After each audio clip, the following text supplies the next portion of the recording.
नमस्कार। स्वागत करता हूं सभी कुंभ राशि के हमारे दोस्तों का।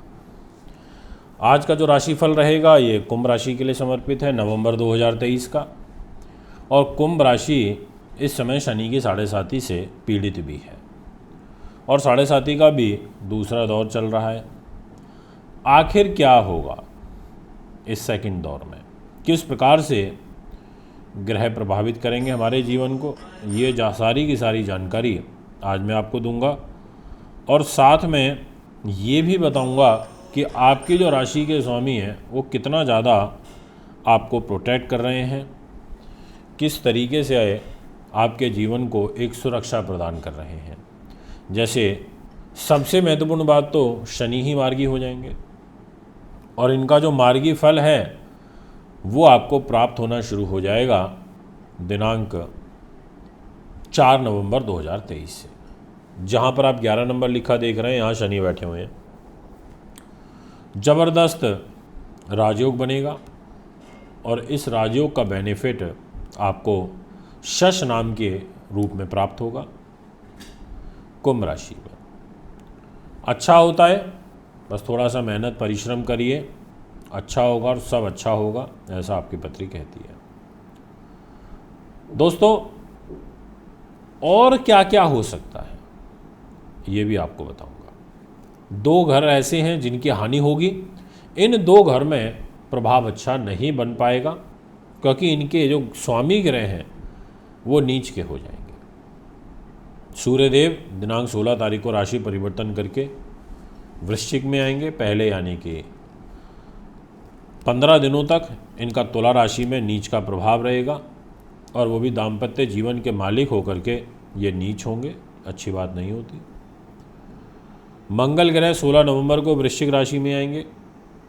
बुध ग्रह पहले 5 दिनों तक वृश्चिक राशि में रहेंगे, उसके बाद 6 से लेकर के और 27 नवंबर तक वृश्चिक राशि में रहेंगे और 27 नवंबर से धनु राशि में रहेंगे।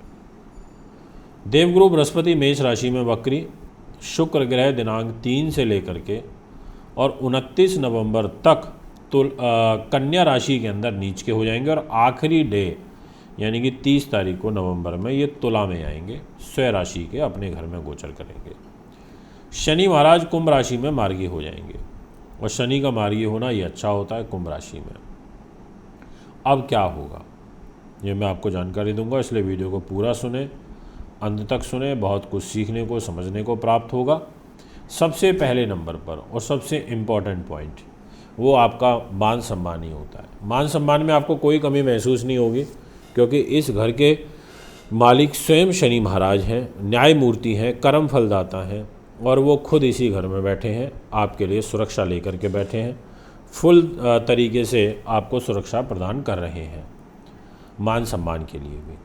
यदि मैं आपसे बात करूं आपके धन धान्य के लिए, तो इस घर की जो जिम्मेदारी है वो आ जाती है देवगुरु बृहस्पति के पास और गुरु महाराज स्वयं अपनी राशि से नेक्स्ट बैठे हैं। तो ये पैसे के लिए ठीक है, मित्र सगे संबंधियों के लिए ठीक है, बट इस 12 नंबर के अंदर राहु बैठे हैं, ये अच्छा नहीं होता। इस घर में राहु का बैठना ये परिवार से मतभेद कराता है और जहाँ 100 रुपये मिल रहे हैं वहाँ 70 रुपये मिलेंगे, 75 रुपये मिलेंगे, यानी कि कम मिलेगा, ऐसा योग बनता है।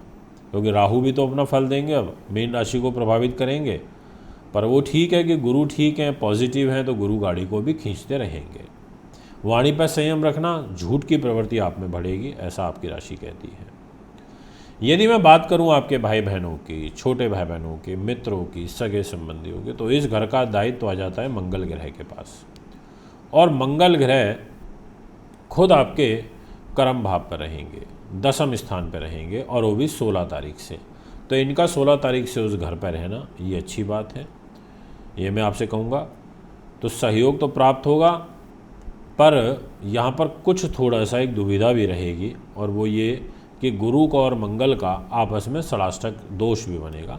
इसलिए अगर आप कोई एग्रीमेंट साइन करेंगे, कुछ भी XYZ पेपर्स, वो थोड़ा ध्यान रखना, सहूलियत से ध्यानपूर्वक करना, ये मैं विशेष रूप से आपको कहना चाहता हूँ। इसी प्रकार से मैं आपसे बात करना चाहूँगा नेक्स्ट नंबर पर, यानी कि जो चौथा हमारा पॉइंट रहेगा कि क्या मोटर वाहन, ज़मीन जायदाद, गाड़ी वाहन लेना चाहिए, तो इस घर का दायित्व शुक्र के पास आता है, तो मैं बोलूँगा बिल्कुल भी नहीं लेना चाहिए, क्योंकि शुक्र नीच के हो जाएंगे और शुक्र नीच के होकर के इधर अष्टम भाव में रहेंगे। अच्छा नहीं होता।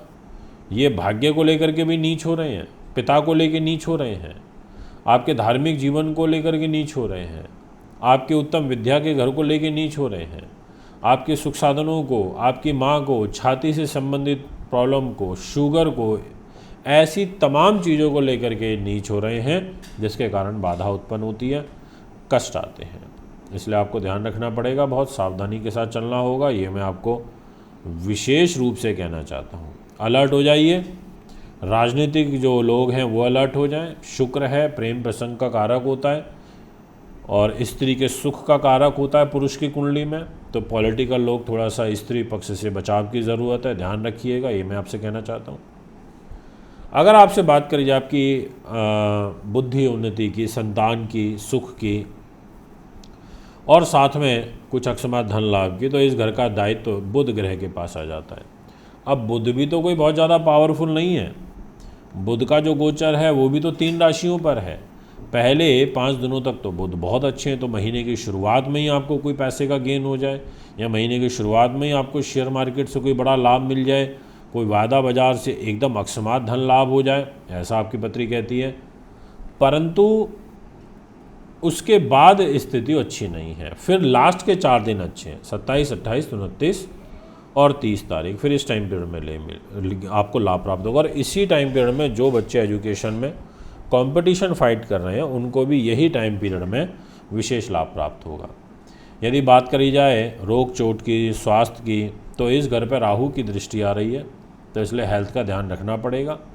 दाम्पत्य जीवन के दृष्टिकोण से बात करूं तो बिल्कुल आपको मैरिज लाइफ में भी तकलीफ़ रहेगी, और विशेष रूप से पहले 16 दिनों तक रहेगी, क्योंकि फर्स्ट 16 डेज तक सूर्य पत्नी को लेकर के नीच रहेंगे। तो ऐसी स्थिति में पत्नी के माध्यम से या व्यापारिक पार्टनर के माध्यम से धन का नुकसान हो जाना, निजी जीवन में कष्ट आ जाना, आपकी मैरिज लाइफ में कष्ट आ जाना, ऐसा ग्रह योग प्रबल रूप में बना हुआ है। एक उदासीनता छाई रहेगी, तनाव बना रहेगा, ऐसा पत्री कहती है।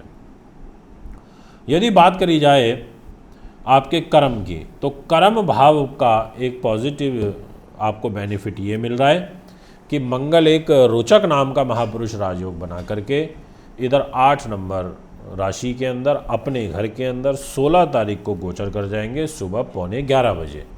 अब इनका ये जो गोचर रहेगा दिनांक 27 दिसंबर तक है, यानी कि आपके लिए 15 दिन जो रहेंगे 16 तारीख से, ये विशेष रूप से कैरियर के लिए ठीक नज़र आ रहे हैं।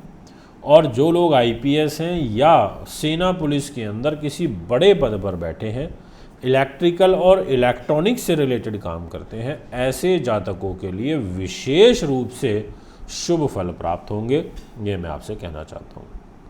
तो दोस्तों काफ़ी इम्पोर्टेंट हो जाता है ये फल, जितने भी मैंने भी आपको बताएं, बस मेहनत करिए, परिश्रम करिए, आगे बढ़िए। मेरी शुभकामनाएं, बेस्ट विशेज़ आपके साथ हैं। आप खूब फलें, खूब फूलें, खूब उन्नति करें। और अब एक बार पुनः मैं आपसे इजाज़त लूँगा, फिर एक आगामी कार्यक्रम में आपके बीच में आऊँगा। नमस्कार, बहुत बहुत धन्यवाद।